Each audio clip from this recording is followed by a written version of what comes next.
All right, YouTube. This is a good one, my friends.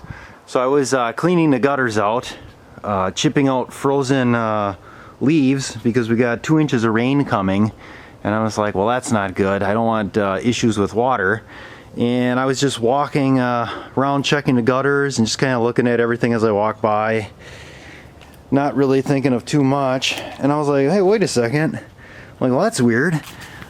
It looks like there's water running down the foundation. I'm like, well, maybe it's condensation or something, but I was like, well, that's weird. There's nothing else there. And I started thinking, well, there's all sorts of water lines that run through here because there's a sink and the wash machine. So I took my hand and I reached up in that siding and oh wow, that is super wet. And that's how the day began. So I ran downstairs here, try to figure out what was going on, and there was some water running down the wall here.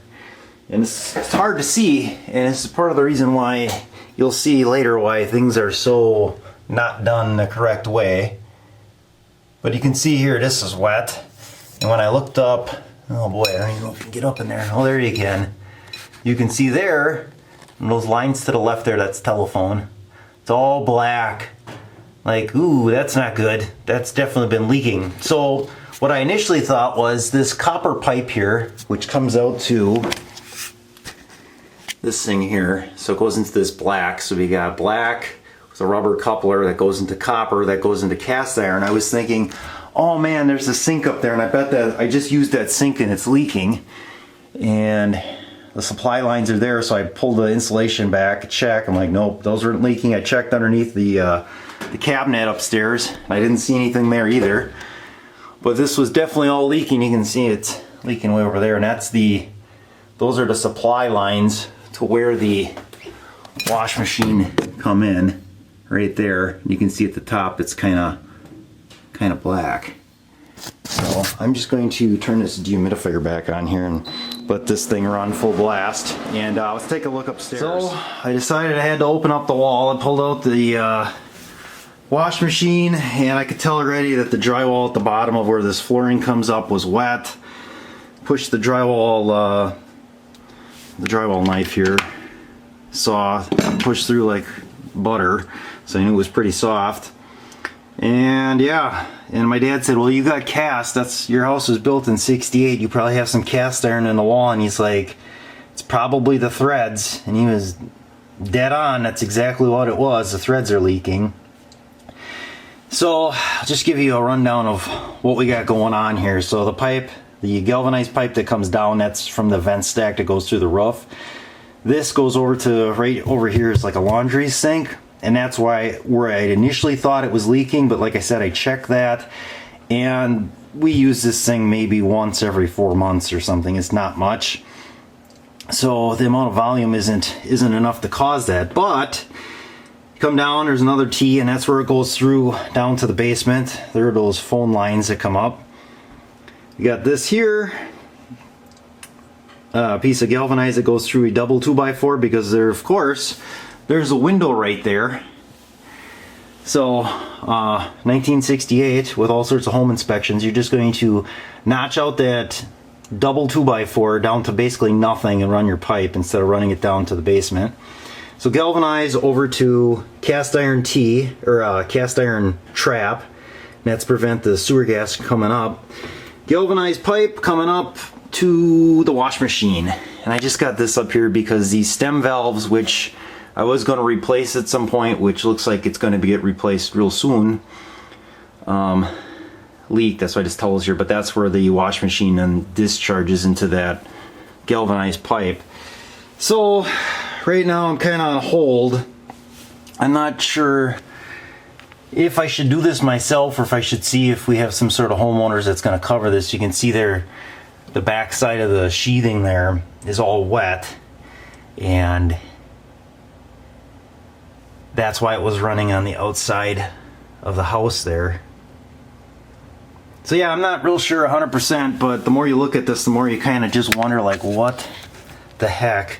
This copper line here is actually bent to go around this. And I don't know if you can see it or not. Yeah, there's a nail, so whoever put the flooring in, like ran this nail right alongside this pipe. Like, that's amazing that they didn't hit that, isn't it? Like, can you imagine? We'd be in the same situation right now.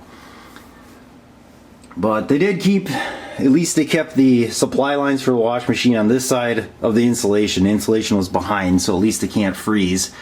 Why they packed it down below where the hole is, because there's a big hole notched where these lines come through. Like, let the basement air come up in that wall. The basement air is going to be warmer than whatever it is outside during the winter months. And then we also have power wire that's snuck through. Oops, come on, there. The power wire that sneaks through up to power for the wash machine. So, yeah, this is one of those not gonna do type projects, and then all of a sudden it turned into a major deal.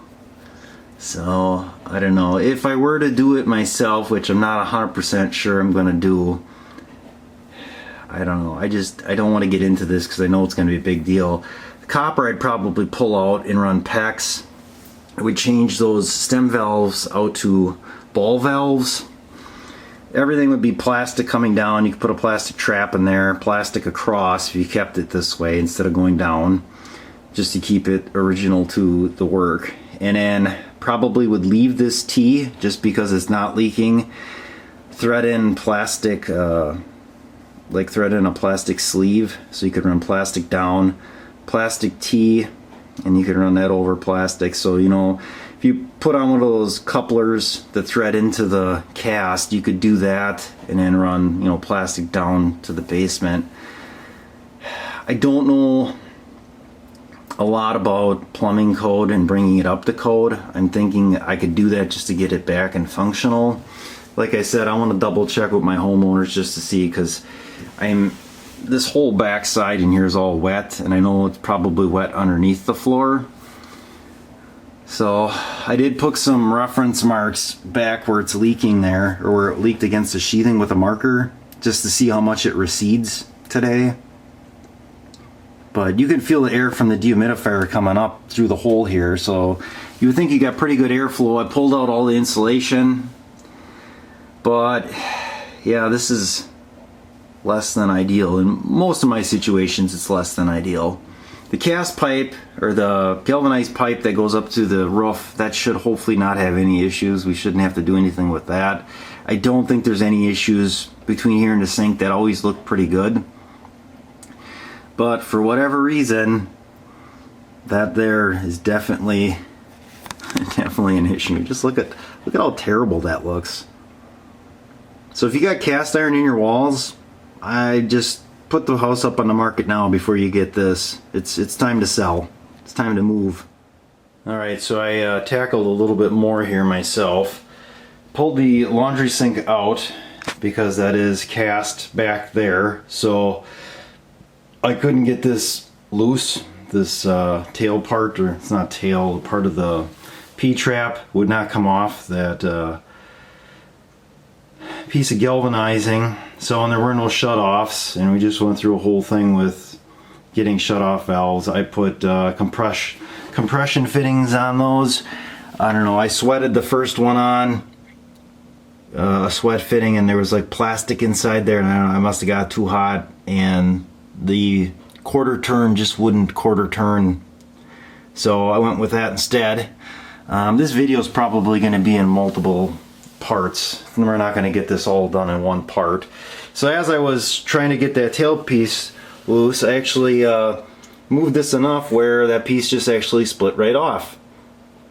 So that's neat. So that was completely crusted off, and that pipe actually looks pretty full there. So I have to get that cleaned up and get all that gunk out of there, and then I don't know, I'll probably end up having to, I will, or if I get a plumber in here, cutting that galvanized pipe off, and I don't know if they just do like a rubber coupler onto that. I don't know, it'll be interesting to see what all happens. Oh, the other thing is back in here, which I did most of this hand cutting, and I used the drill a little bit, because all of the wires from the electrical box in the basement come through this cavity. So I kind of was very careful with doing that, and you can see the way this was done is that the cabinet was built around all of this. So there was just the hole where the piece came through, the piece of galvanized pipe. So yeah, it's gonna be a little bit of a process here, but we're slowly getting it.